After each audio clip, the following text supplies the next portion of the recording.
Raji makes all of this happen, makes it all beautifully and smooth so I can focus on everyone else coming in.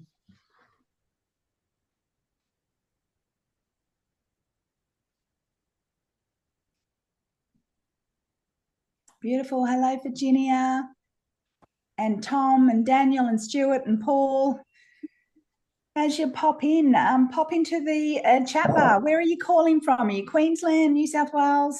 Where are you coming in from? So pop it into the chat bar as you're coming in. We've got about a minute before we start. Hello, Anthony and Daniel and Caitlin, Warren, Marion. Love seeing everyone popping in.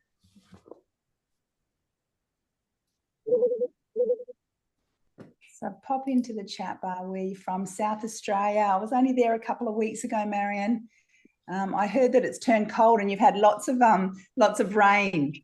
Yeah. So here in Queensland, it feels like it's getting close to summer now. Oh, Steve in New Zealand, lovely to have you here. Naomi, I was in Sydney last week. The weather was magic. It was beautiful.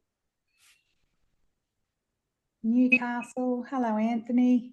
I'm from Gosford, actually. That's where I originally come from on the Central Coast. It's still magic. Good. Let's hope it keeps magic for you. You've had enough rain. You've had enough rain for the last couple of years, haven't you? Siraj, good to see you, Siraj. I'm so glad you could come as well. Elliot. Glad to see you too. Beautiful. Well, we are 12 o'clock and I can still see everyone coming in, but I'm going to hand over to the amazing Tony to get us started. Good. Well, good afternoon now. Thanks very much, Kylie. And thanks everyone for coming along. This is the first one. We do a few webinars, obviously, and so is Kylie, and we're very, very excited to be working with Kylie today. I'm from Business Health, for those who don't know. We're a consulting company based I'm in Brisbane. Rod and Cherry are in Sydney. And what we do is we basically only deal in financial services. And things like that. But I'm pretty hesitant. We might get, there you go. If everyone could just mute their microphones, that'd be great. So we're very excited to be here. We only work in financial services, and I guess one of the things that we've done over the years is we've been lucky enough to work in a whole bunch of different countries. So we've worked a lot in South Africa. We're still working a lot in the US. We've worked in New Zealand, Singapore, Hong Kong, the UK, and I think one of the things that we've seen in dealing in different geographies and then also dealing in different business types. So it could be a small business, a large business. It could be an employed channel, if you like. Irrespective of what kind of business or irrespective of what kind of geography, the things that drive success in businesses are the things that we've seen. They're all the same. Basically, they're the same. So the things that drive success, the things that drive profitability, the things that drive value, the things that drive efficiency are all the same irrespective of where they go.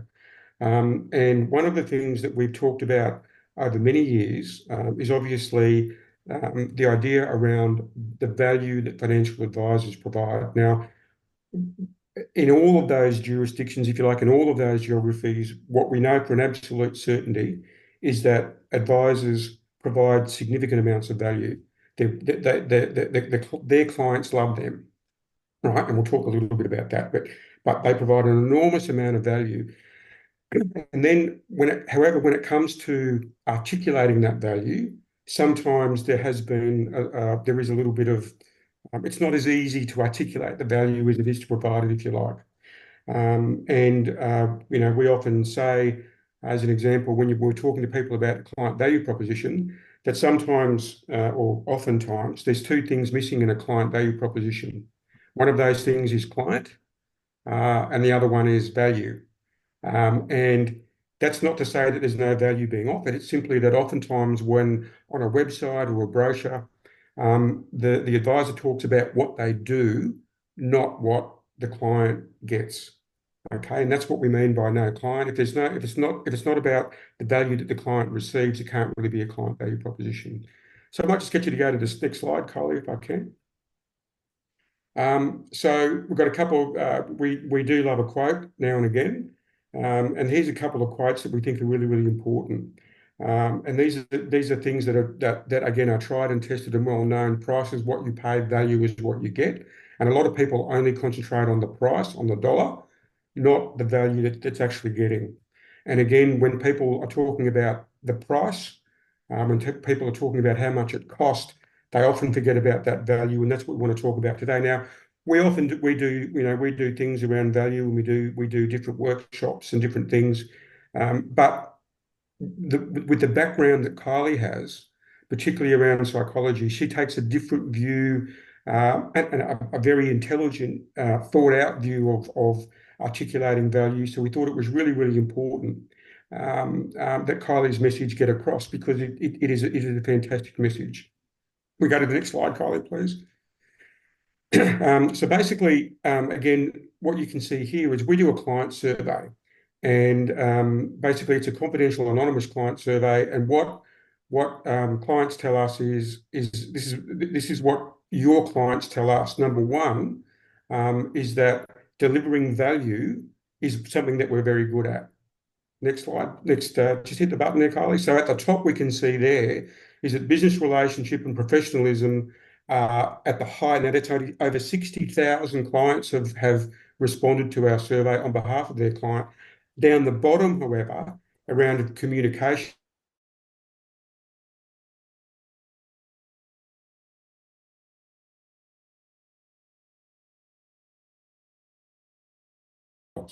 so what your clients are telling us is that they're getting value, but they're not necessarily getting the communication or the articulation.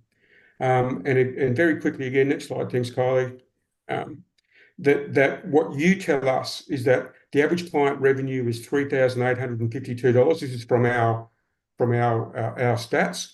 But of course, there is a big value between the highest and the lowest value in most businesses, and sometimes the fees that are paying by the lower the fees are being paid are the issue, because financial advisors are worried about how to increase their fees, even though they're providing significant amounts of value.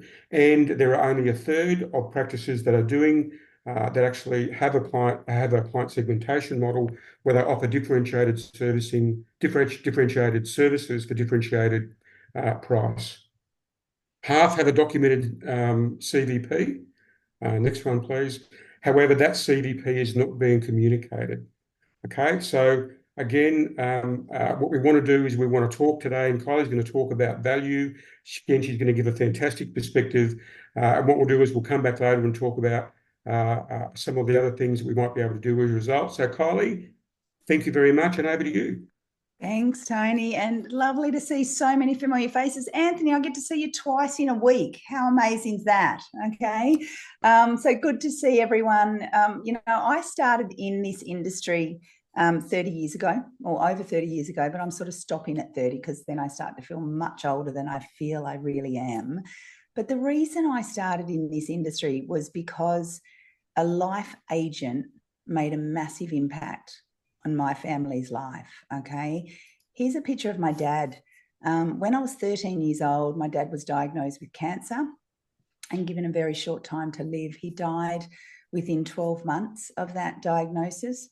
My dad was smart enough back in the late 70s to have got life insurance through an old life agent, okay, the ones that used to knock on the door. And I remember thinking to myself, that was a pretty special career to have. That was a pretty special impact to make in someone's life. That didn't make us millionaires, but what it did do was it allowed my family to stay in the house that my dad built for us. It allowed my mum to take some time off at the age of 37 and figure out how she was going to bring up 6 kids alone. And it allowed us kids to actually feel like we just didn't have our whole life uprooted from us. I made it a mission of mine to be and work in this industry and to help as many people I feel in Australia have the retirement, the insurance, the protection that they need. I really feel that what we do as an industry is never about the cost. It's always about the value that we provide to them. Okay, so today what I want to talk about is why when we overeducate clients, it can actually backfire. I've coached hundreds and hundreds and hundreds of financial advisors and sat in so many appointments with them. And I've seen advisors overeducate and the impact that has on the client. I also sat in your seat as an advisor many, many years ago. So I've also felt the experience of me learning and growing as I was growing as a financial advisor. So I want to touch on what is the impact of that. I want to talk about building trust before technical talk. Okay, and again, even relating to what Tony's talking about here, is sometimes we go to that technical side because that's what we love. That's where we feel comfortable. But building trust is so critically important. That's what really shows the value. They expect you know the technical side. So it really is, how do we build that trust in order to make sure that when that technical side comes up, it lands right? I want to talk about how top advisors influence with confidence. And I also, with a background in psychology, I want to touch on the psychology of decision making. Okay, so how do people think about and behave when it comes to decisions? So both logic and emotion, okay, because we know both of those play such an important part. I'm going to talk around some of the things that I would really want to hear you talking about in your value proposition. So often we have a company value proposition, but we don't actually have a really meaningful personal value proposition. So I'm going to talk about what are the differences, but then what are some of those things you want to see in that personal value proposition as well. And I can't ever do a webinar without giving away some free tools and resources. Okay, so I'm going to give you some free tools and resources as we go throughout the program, but we're also going to make sure that you get those in the emails as well after it too. We're going to be using the chat bar, okay, as we go through, and I'm also going to be really getting you to think about what it is that you do and how you articulate. So I want you to really imagine as we're going, how do you articulate your value proposition to clients, and some of the things that you might be doing that you might want to tweak or you might want to shift in order to really land and build trust with clients. I love, love, love this quote, okay? You don't get paid for the hour, you get paid for the value that you bring to the hour. And value isn't just technical skills or strategies, it's that real deep human connection. You know, the trust you build in that first few minutes, the way you make a client feel, whether it be safe or peace of mind or understood or listened to, the clarity that you create when you cut through that complexity and make it nice and simple for your client, sparks that confidence in them that they know you are that right advisor. You know, I'm often saying to advisors, I actually even think that 3.8 that you put up, Tony, is far too low, right, for advice. But I know so many people are even doing lower than that average price. But it's the same like if I went to a heart surgeon, okay, or a solicitor or an eye surgeon, okay, I'm not just paying for the hour that I'm there. I'm paying for their experience, their qualifications, their knowledge, their network, the team of people that support them. The same is true when it comes to financial advice. Okay, it's not just that hour that you're there with them, it's the value that you bring to that hour. It's the people around you.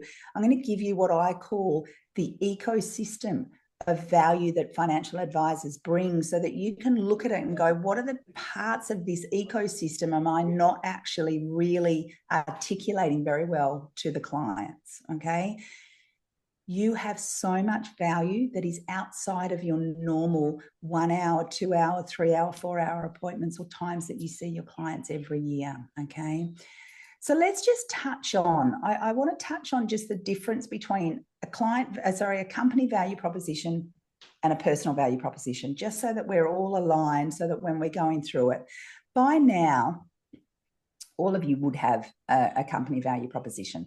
Okay, a company value proposition is really clear. It articulates your unique selling points. It focuses on the customer benefits. It's all about really addressing competitor distinctions. And when we think about financial advice, that's actually hard to deliver now, right? Because there's not much difference, okay, there might be some unique selling points that you can show, but realistically, we can do and deliver what it is for the client that they need. So company value proposition is generally something people are really good at talking to. In fact, they feel really good and confident about talking about their company value proposition, but the personal value proposition, okay, is far, far more important. Okay, this is what makes the client connect with you. It's what makes the client want to do business with you. So in here, we might be demonstrating our experience. We might be expressing our passion, okay? Just as I gave you a really tiny, small snippet of my dad's story, okay? It's why you do what you do, what makes you, what drives you, what gets you out of bed, okay? Why is it that you want to help clients? What inspired you to do that? Where did that come from, okay? It also highlights your strengths, okay, but for their particular situation, okay? So it is really your strengths related to what they came for, okay? So often I've sat in on advisors' appointments and they're highlighting strengths that are not related to what the client's talking about. So we want to make sure we're highlighting strengths that really relate to them. Could be pre-retirees, it could be retirees, it could be accumulators, it could be someone that's coming in for insurance. It doesn't matter. You want to highlight the strengths for them. And it also provides that relatable evidence. And I'm going to get into that in a little bit more detail as we go through. And we're going to give you an opportunity to start to think about what does your personal value proposition look like, okay? But before I get into that, I want to touch on a couple of things that I said I would when we invited you to come to this workshop. And that is why over-educating clients often backfires. You know, too much detail, too much technical detail overwhelms clients and creates confusion rather than clarity. I've had an opportunity, as I said, to sit in on hundreds of advisors' appointments where I get to help them, you know, better articulate that entire customer journey. And I've literally seen clients' eyes glaze over. I've seen them totally disengaged. I've seen them be distracted because they've lost you, okay? Because they don't know what it is that you're talking about because you've gone into that technical stuff. We're currently looking to redo our mortgage, okay? And I was speaking to a mortgage broker yesterday and they started talking to me all about obligations and all about this and all about that. I literally just went, thank you, I'm done, I'm good, right? So it's those types of things that can just totally take us away from that trust and connection that we want to build with our clients. Clients rarely make decisions by how much you know. They decide, and I'm going to share with you a psychological framework that shares with you how people make decisions. But they decide based on how safe and understood they feel. Okay, so are you making them feel safe? Are you making them feel understood? Right? Over-explaining literally can unintentionally signal distrust. I don't believe that you understand unless I tell you absolutely everything. And technical jargon distances you from the client. Simplicity builds confidence. When we make it clear and easy, when we make it understood, when we make it relatable to the client that's sitting in front of us, they walk out as if we're a partner in this, as opposed to, you know more than I do and I'm just going to listen to you, okay? They know that you've got the technical know-how. They expect you to have the technical know-how. They know that we have requirements around our education, okay? So they expect that. It's how do you make them feel heard and understood? There's a great framework around the science of persuasion, okay? And it says, how do people buy or why do people buy? And there's 3 reasons that people buy. The first one is emotional reasons to buy. So that might be peace of mind. So for Terry, it could be all around, you know, I want to know if something happens, my family is okay. I want to know, I want to have that peace of mind that I don't have to worry that I'm going to be okay to retire, that I'm going to have enough money. Okay, so peace of mind. The second one is dominant reasons. Now, this could be fear or pain or financial hardship. So fear, it could be, I fear that, you know, I'm not going to have enough. And because of that, I need to act, and I need to act fast. It could be the pain of not having enough and what my retirement might look like. Okay, so that dominant reason is enough for them to go, I need to take action. I don't want to retire and living on a pension. Okay, so if I do something now, that dominant fear will be taken away. And then we've got logical reasons to buy. Of course, it makes total sense to me. Why would I not prepare and plan for my future? Okay, why would I not protect my family? Why would I not start to think about this sort of stuff? Okay, so when it comes to these, why do people buy? Oh, I haven't pressed the other one. It's not that there's one over the other.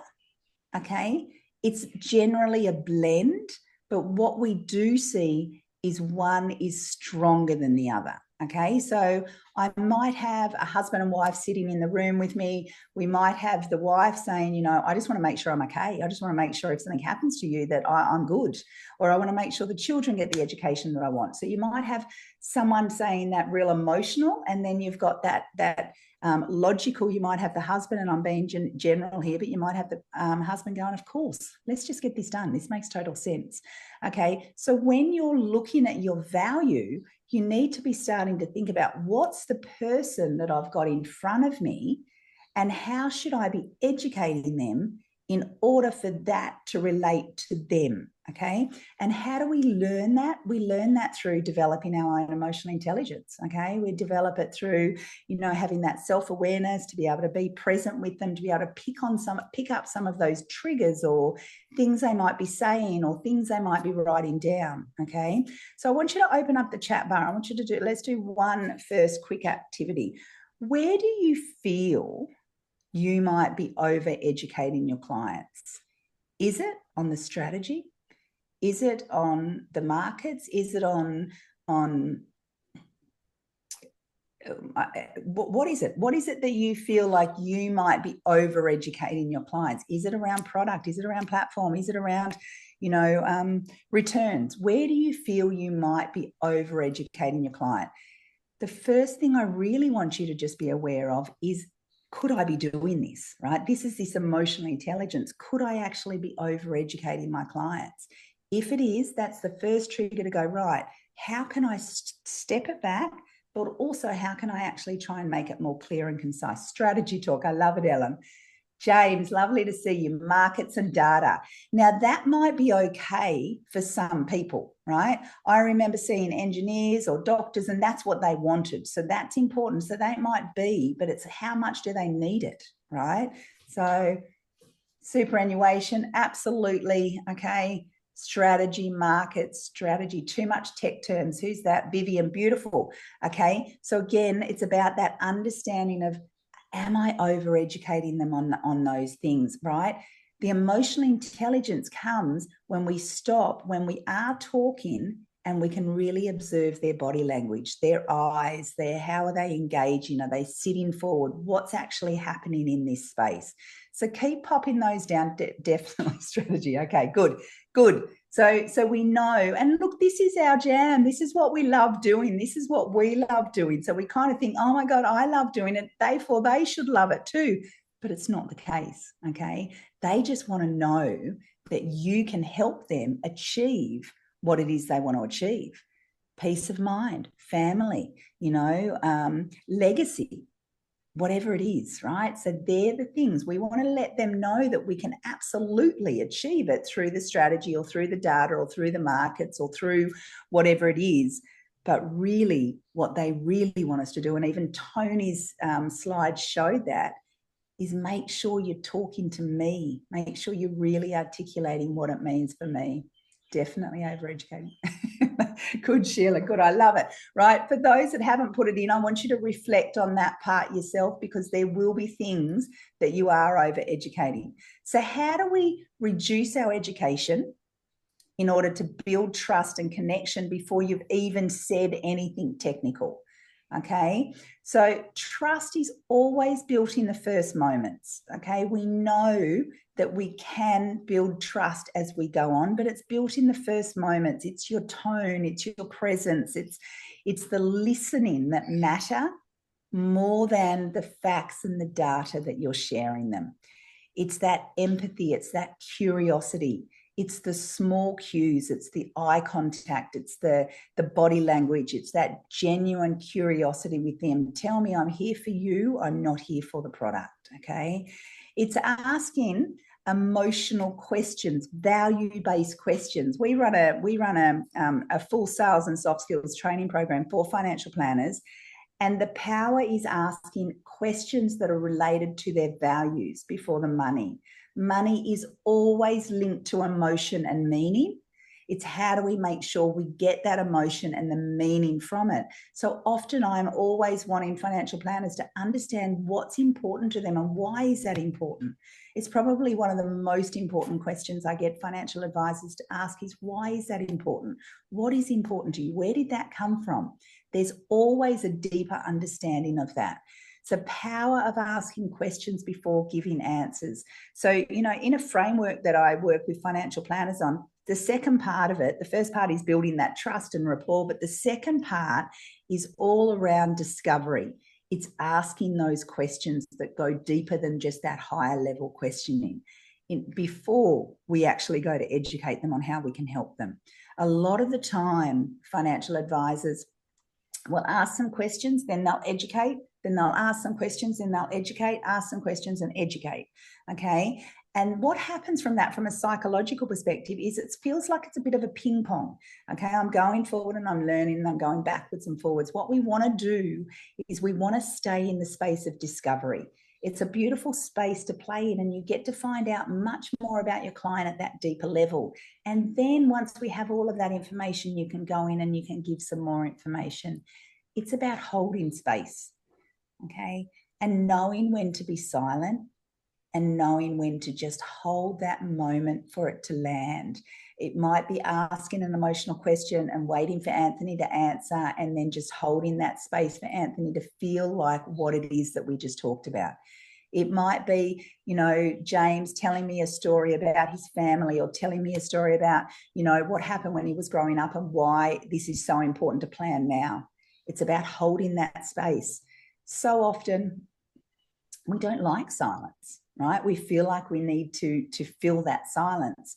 But if we just hold that space, then we can start to build trust with our clients at a deeper level. Open up your chat bar. What do you think you wish you do more? Would it be empathy? Would it be active listening? Would it be more curiosity? Would it be asking more questions? Would it be holding space? What do you feel you could get better at when it comes to building trust? Pop it into the curiosity. Good, yeah. All of it, Kylie. Yeah, better frame question, James. Absolutely. It's when we ask those open emotional questions, that's when the power comes alive. You know, I was studying my psych degree when I was a financial advisor, and I remember learning about emotional intelligence and thinking, I can use this. I can use this with my clients in a good way, right? In a good way. But it was about asking questions and sitting in that space. And the things that clients would tell me and the relationship that I would learn from them, okay, and the things that came out from those conversations of just holding that space was powerful, okay? So how do we build trust and connection before you've said anything technical? Okay, create rapport, build space around those questions, stay in that space, okay? This is what I see top advisors do differently in order to influence action with confidence, okay? They always lead with goals and emotions. Yeah, Daryl, absolutely. RG, I can hear a bit of background noise, just if you can as well. Lead with goals and emotions, not solutions. Sometimes, and again, I get it, sometimes I do it even in my own business, is I'm so excited to let them know that I can help them that I go straight to solution mode. It's like, quick, I can do that. I can fix that, okay? But what we want to do is we want to lead with goals and emotions, because that's important, okay? The vehicle is the solution, is how we're going to get there. But first, we want to let them know why we want to get there. everything you told me, Jade, and this is why this is so important, okay? Nikki, all the things that you talked to me about, why this was so important, and the kind of things that you're wanting to experience and know that you've got in place, this is how we can do it. So we want to be able to educate on our solution, but we must attach it to their goals and emotions. Sometimes we actually assume that they should just know what it is and how it relates to their goals, but they don't, okay? And some do, but if we actually link it back to, remember when you said this, this is how it's going to help, that's when we're going to know that it's different. So how can you lead with goals and emotions first and solutions later? How can you use stories and analogies clients relate to? By now, I would imagine you would have a bucket filled of stories, okay? How can you bring like some of those stories out? I do a lot of presenting, and people want to know more stories than anything else. And I remember being told many, many years ago by a guy called Keith Abraham. Some of you might have met Keith Abraham. He's an amazing keynoter all over the world, but he's here in Brisbane. And he always said, Kylie, you need to start a journal and you need to start to write stories in that journal. Because when we start to write down the stories of the clients we've helped or the people that we've met or the experiences that we've gone through, that relates with our clients, okay? And our clients can then go, right, Sheila knows this, she's experienced this, she's done this before. She knows what I'm after. So how often are you sharing stories? I did a keynote last week in Sydney for Spark Financial Group for their roadshow. And I got many of the financial planners to share their stories about the clients they've helped and the impact they've made and the legacy they want to leave, right? That's the types of things that clients want to hear. That's the value. That's your value proposition about the things that are really important to them. Open up your chat bar. Who's telling enough stories in your meeting? Say yes or no.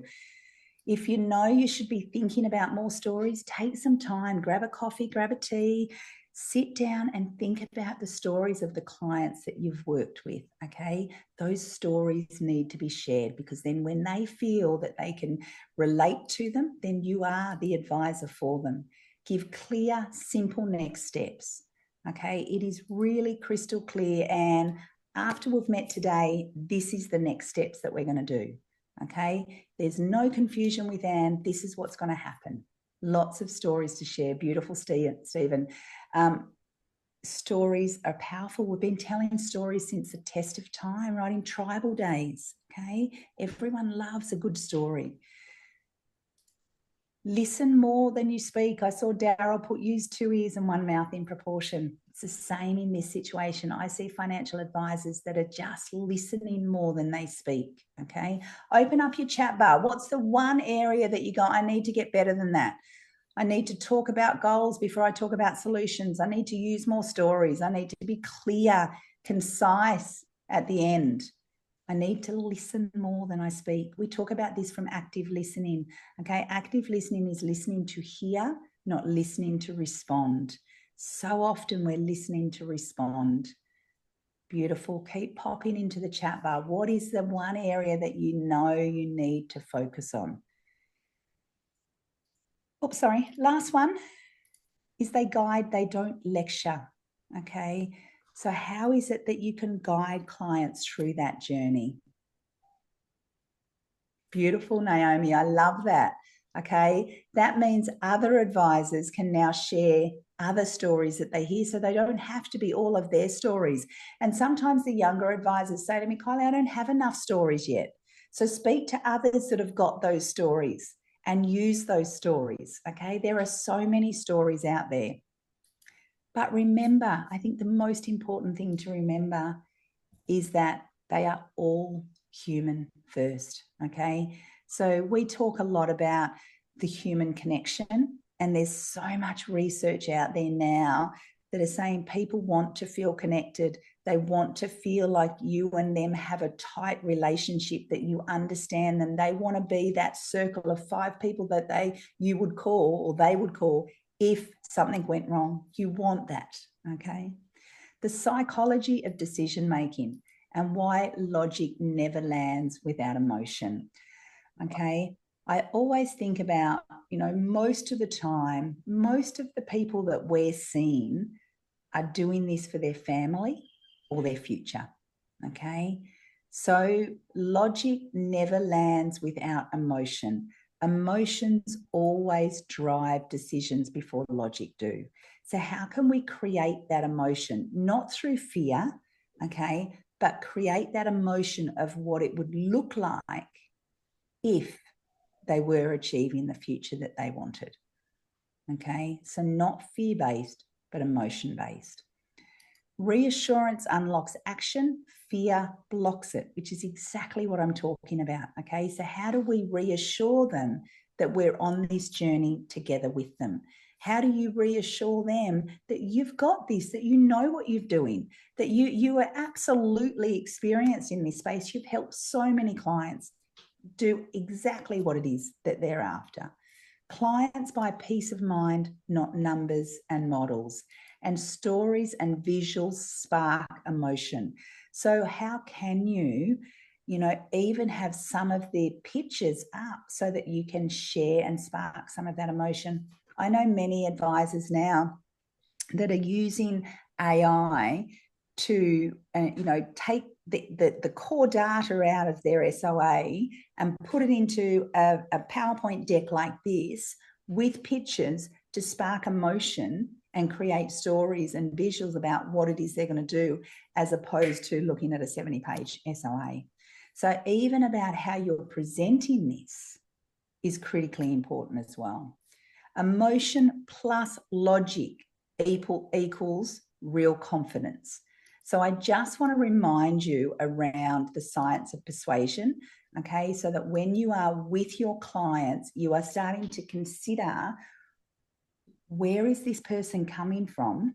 And do I have a difference? Is it more emotional? Is it more dominant? Is it more logical?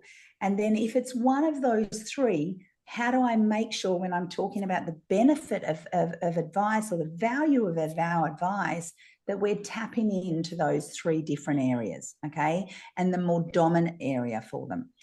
So I said to you before, I want you to think about advice like an ecosystem, okay? An ecosystem of all the things that you offer.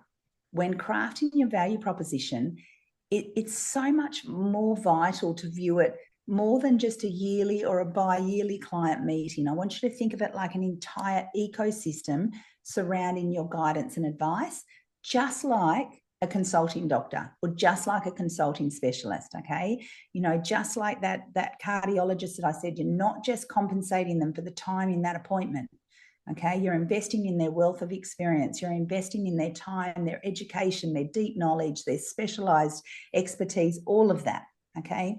The same is true for you as an advisor, okay?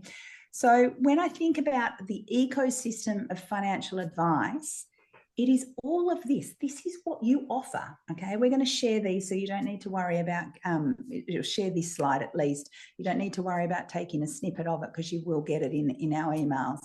But this is this beautiful ecosystem of things that you do. Now, you might not cover off all of those in your practice, but I just want you to have a look at it from an ecosystem. If we think about it from a financial planner, an advice perspective, if we think about the value proposition, here's some additional examples of how you provide value to them, okay? Saving them time, helping them around stress, you know, making the most of their super, you know, staying comfortable in retirement. So I don't want you to look at that and go, right, these are the words that I say with the client. I'm going to share with you a personal value proposition in a minute. But I want you just to remember that these are all of the things that you offer your clients when it comes to financial advice. So let's have a look at an example of a value proposition. And I want you to think about it from your perspective is how many of these things am I touching on? Okay, so remember, if we remember that value proposition, personal value proposition that I talked about at the front end of the workshop. So for example, okay, and again, it doesn't have to be word by word. And again, you can look at these yourself and you'll get a copy of this slide as well. So for more than 15 years, I've had the privilege of helping people make sense of their money and shape the life they want. Okay. My passion, money has always been so personal to me. I grew up watching my parents struggle with it, and I promised I would never do that to myself. I wanted to create financial freedom that they didn't have, right? What I didn't expect, though, was how much joy I would find in helping others. So we had a financial advisor that said, you know, Kylie, I just wanted to make money. That was it, plain and simple, right? And we went, that's great, but why did you stay? And he said, okay, I do find joy in helping others, okay? So he might have started out just wanting to make money, but in the end, he actually stayed because of the value he was providing to others, okay? So again, I talked to you very, very quickly about my father's story. That's why I do what I do, right? It's why I'm passionate about what I do. Strengths, it might be, I love making the complex simple.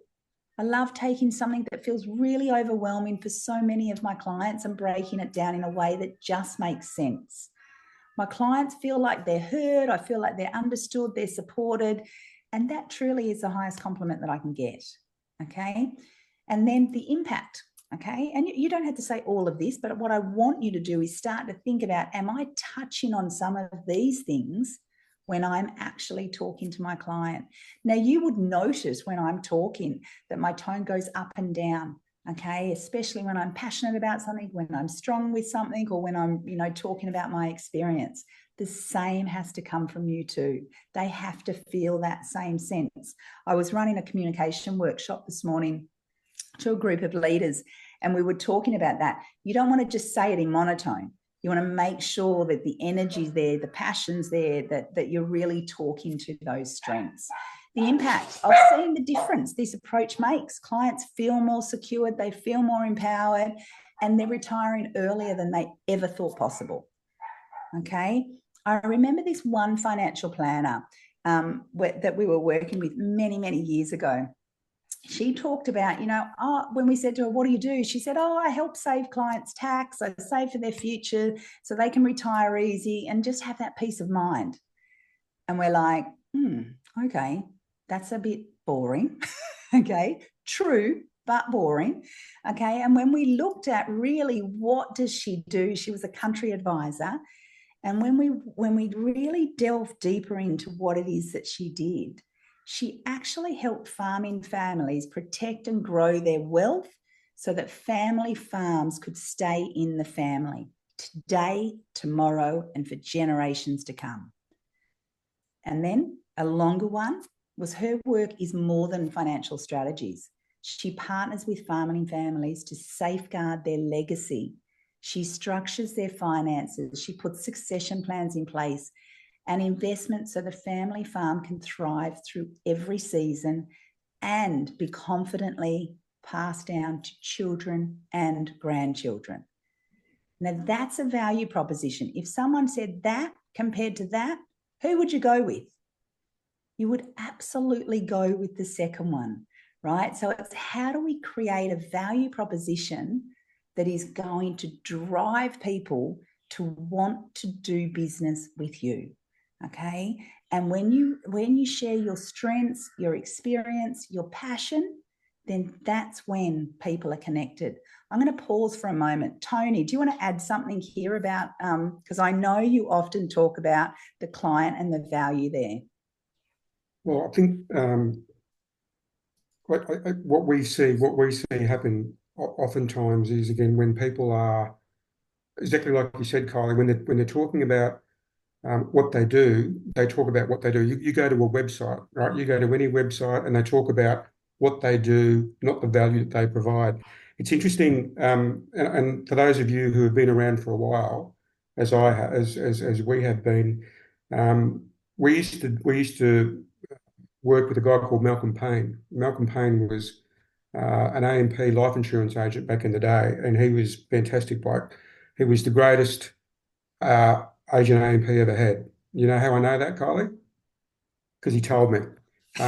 But he was a fantastic guy, and he got this worked out a long time ago. Now, this may be a little bit, this may not be modern, but basically one of the things he said was that logic opens the mind, but emotion opens the checkbook. Right? And what that really means is that to really to be able to to be able the client to want the service, you've got to get that emotional attachment. And I think, again, when we see stuff on websites and brochures and marketing collateral, and it's about we do this and we do that, I remember we did a workshop in America one time, and one of the guys said, we said, well, why would someone be a client of yours? And he said, well, because I'm honest and I'm ethical. Now, that's fantastic. That's great. Who would want to be a client of someone who is dishonest and unethical? So really, then it's about you, and it's about what you do for your clients. And I think that the message is absolutely fantastic, Kylie. So again, we'll talk about what to do afterwards, but there's some real gold here, and this isn't new stuff. This has been going on for a very, very long time.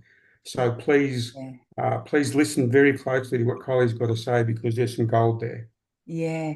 And I think what happens sometimes is, and again, I've been in the industry for a long time too, is sometimes we say what we've said for the last 10 years or maybe longer, right? And Daryl, I don't know how long you've been in the industry, but I just saw your comment about experienced advisors can say they've retired hundreds of clients successfully, whereas the client in front of them is the first time they're retiring.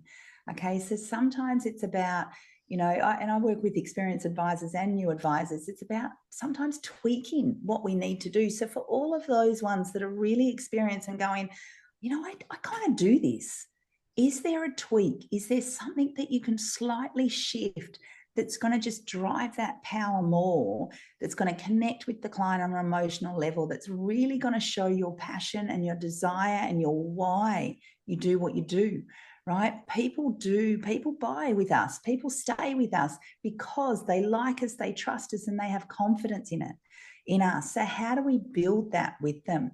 So what I've got here, and again, you're going to get this in your pack as well, but I want you to sit down and just really have a think about your experience and your passion and how you can highlight your strengths based on what we've touched on today, okay? Because this is what will drive clients to start with you, but it will also remind them why they should stay with you, okay? So open up your chat bar. I'm going to say for one last time for me, but it might not be. I might get you to do another activity in a minute. What's the one action you can take right now based on everything that Tony and I have talked about? What's the one shift or the one tweak or the one change that would make a difference in your value proposition? So open up, keep it simpler. Beautiful, Robert. People want it simple, okay? They want to know that you understand them, but make it easy for me to understand. Okay, I've been in financial services for a long time, and that lady that I spoke to yesterday, she just talked so much technical stuff that I just went, I get it, but you're not right for me. Changing the focus on the value required, just not what we do. I love it, Nikki.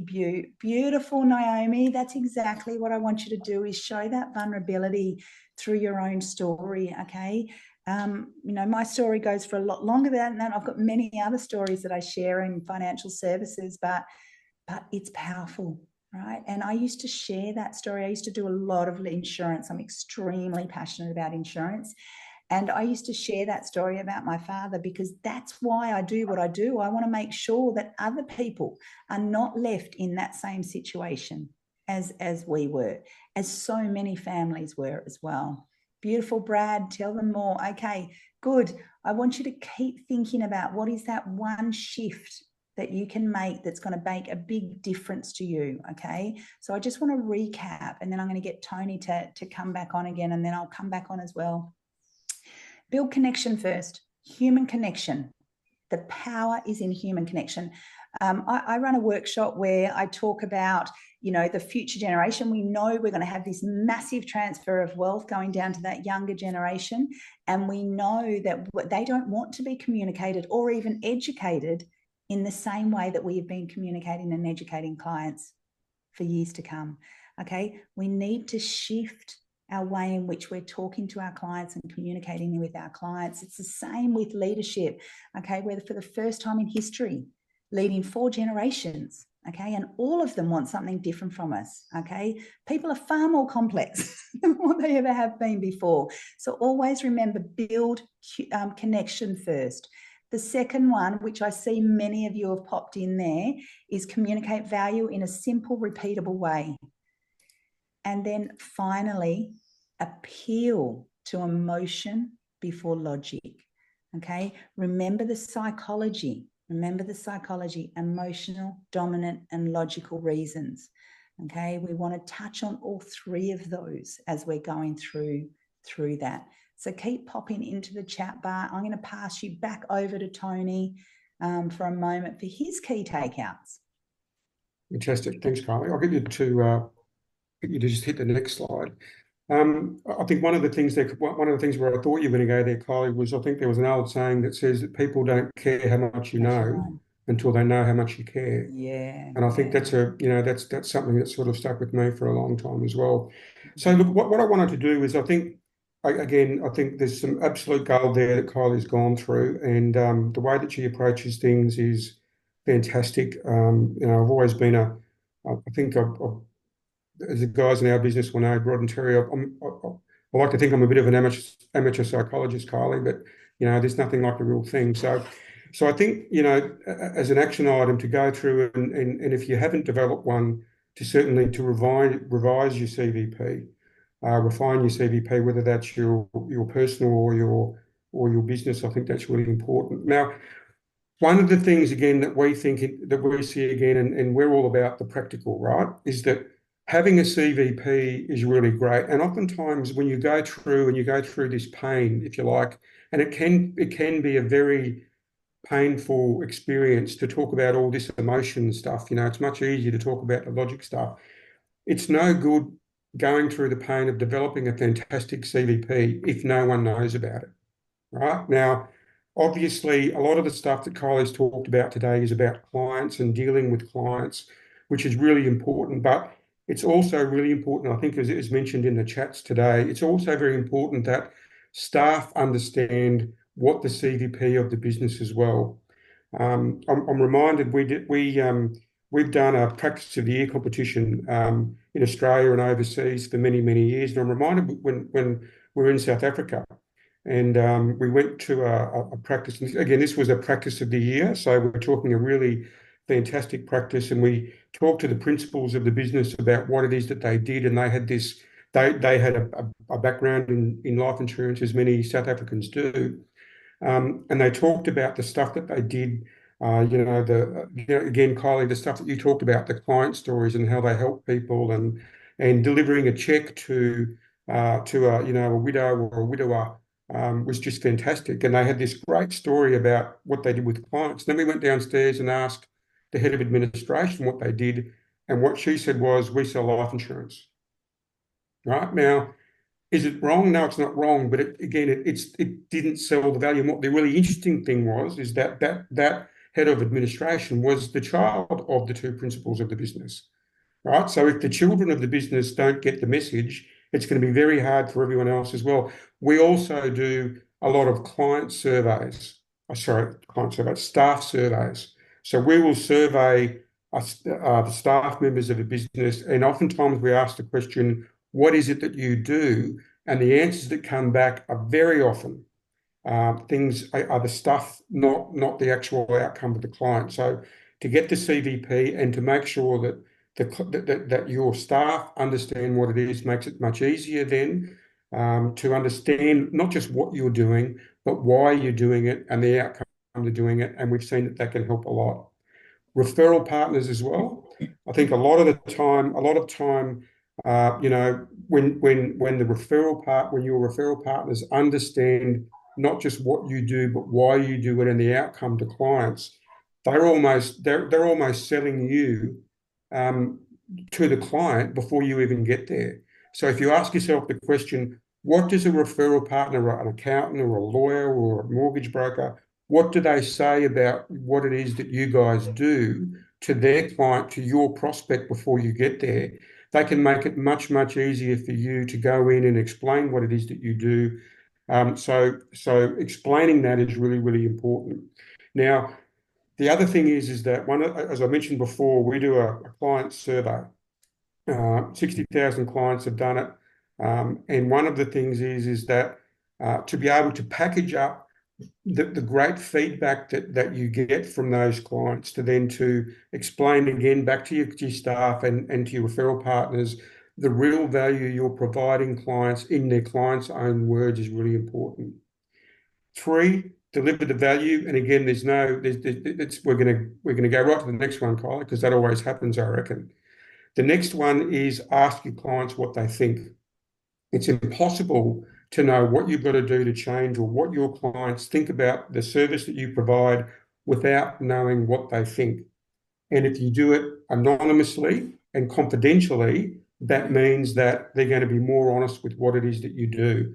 So again, what clients tell us about everyone else or the other advisors out there is the financial review process needs to be about my life, not my investments or my insurance.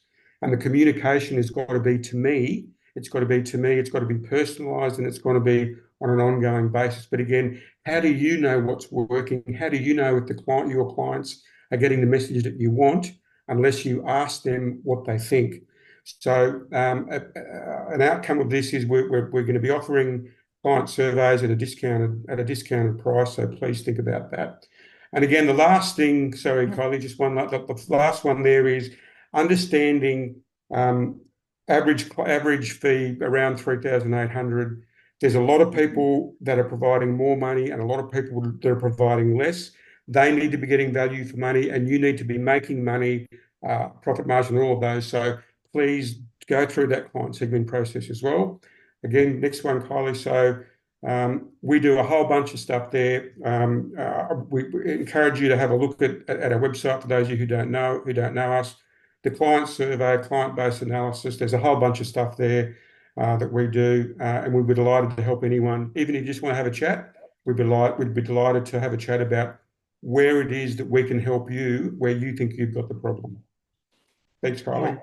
I think you make a really good point just on that last slide too, around, what is your value proposition? Like when people ask you, what do you say, I'm a financial planner, right?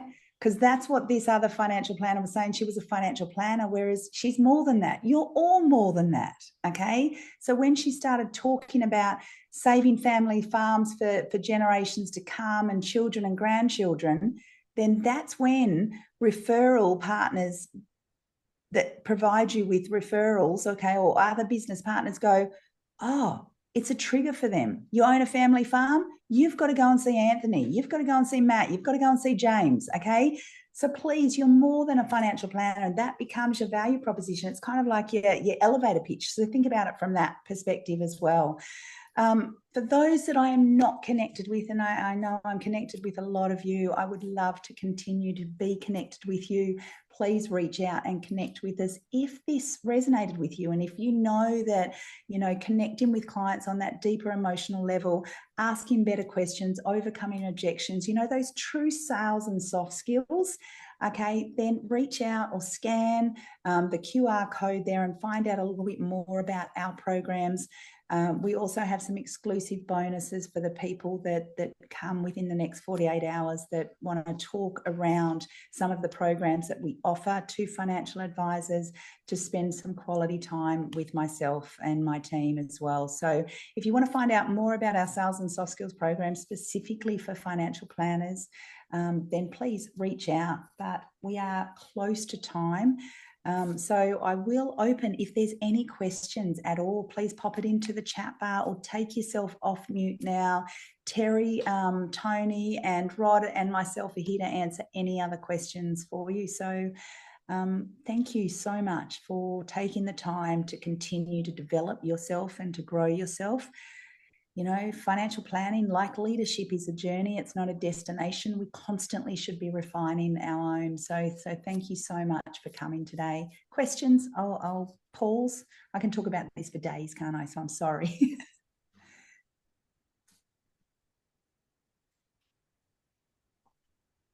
If you don't have a question, open up your chat bar one last time. I did say I would do this. Open up your chat bar one last time. What's the one piece of gold you got from today? What's your one piece of gold?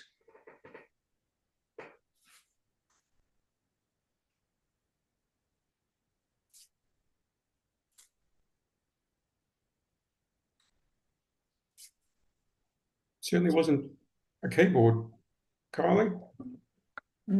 A what, sorry? It certainly wasn't a keyboard, that's for sure. It wasn't the goal. More focus on business clients. Beautiful.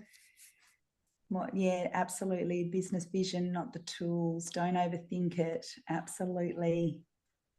More stories. Anthony, stories. You've got some stories. You've got some amazing stories. You've got some stories that people need to hear. Daryl, it's about the soft skills, right? I remember when I was first becoming a financial advisor, there was so much soft skills training out there. There was so many people that were training on soft skills.